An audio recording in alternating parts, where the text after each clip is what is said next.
एक बार की बात है, एक छोटी सी नगरी में प्रियल नाम की एक होशियार और साहसी लड़की रहती थी। प्रियल को नई नई जगहों पर जाना और रोमांचक यात्राएं करना बहुत पसंद था। एक दिन उसने तय किया कि वह एक नाव लेकर समुद्र की यात्रा पर निकलेगी। उसने अपनी नाव को तैयार किया, जरूरी सामान बांधा और अपने सफर पर निकल पड़ी। समुद्र की लहरों में हिचकोले खाते हुए प्रियल को बहुत मजा आ रहा था। अचानक एक तेज तूफान आया और उसकी नाव को एक अनजान द्वीप की ओर बहा ले गया। द्वीप पर पहुंचते ही प्रियल ने देखा कि वहां कोई नहीं है। हर तरफ बस घना जंगल और अजीब सी खामोशी थी। उसने सोचा कि पहले द्वीप को अच्छी तरह से देख लेना चाहिए। प्रियल ने अपने बैग से एक टॉर्च निकाली और जंगल की ओर चल पड़ी। चलते चलते उसे एक पुरानी और टूटी फूटी कुटिया मिली। कुटिया के अंदर जाते ही उसे एक पुराना नक्शा मिला, जिस पर द्वीप का पूरा नक्शा बना हुआ था। उसने नक्शा देखा और समझा कि उसे कैसे द्वीप से बाहर निकलना है। नक्शे में एक रास्ता दिखाया गया था जो सीधा समुद्र के किनारे जाता था। उसने सोचा कि वह उसी रास्ते पर चलेगी।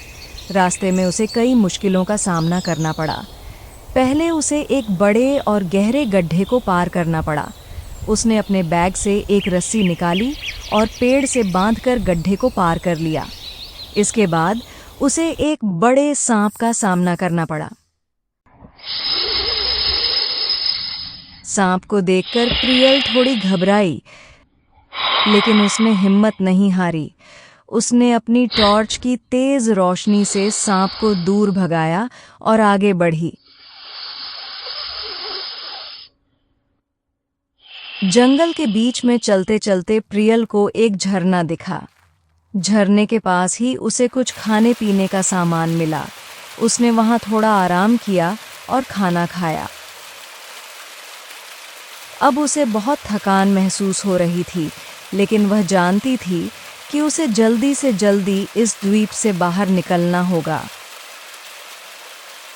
प्रियल ने फिर से नक्शा देखा और समझा कि उसे एक गुफा के पास से होकर गुजरना होगा। गुफा के अंदर घना अंधेरा था। उसने अपनी टॉर्च को जलाया और गुफा के अंदर चली गई। गुफा के अंदर उसे बहुत सारे चमगादड़ दिखाई दिए, लेकिन उसने हिम्मत नहीं हारी और धीरे धीरे गुफा को पार कर लिया। गुफा के बाहर निकलते ही उसने देखा कि वह समुद्र के किनारे पहुंच गई है। अब उसे अपनी नाव को ढूंढना था। उसने चारों ओर देखा, लेकिन उसकी नाव कहीं नहीं दिख रही थी। तभी उसे याद आया कि उसने एक फ्लेयर गन अपने बैग में रखी थी। उसने फ्लेयर गन से एक संकेत छोड़ा ताकि कोई उसे देख सके और उसकी मदद के लिए आ सके। कुछ देर बाद एक जहाज ने प्रियल के संकेत को देखा और उसकी ओर बढ़ा। जहाज के कप्तान ने प्रियल को देखा और उसे अपनी नाव पर चढ़ा लिया।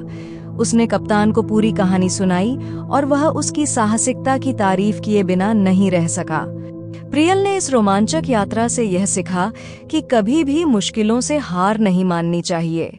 उसकी समझदारी और हिम्मत ने उसे इस अनजान द्वीप से बाहर निकालने में मदद की। घर लौटते ही उसने अपने मम्मी को अपनी कहानी सुनाई और सबने उसकी बहादुरी की प्रशंसा की। इस यात्रा ने प्रियल को और भी साहसी बना दिया और उसे यकीन हो गया कि कोई भी कठिनाई हो, वह अपनी सूझबूझ और हिम्मत से उसे पार कर सकती है। इस तरह प्रियल का यह अद्भुत साहसिक अनुभव उसके जीवन की सबसे यादगार घटनाओं में से एक बन गया। उसने ठान लिया कि अब वह और भी नई जगहों पर जाएगी और अपने हर सफर को यादगार बनाएगी।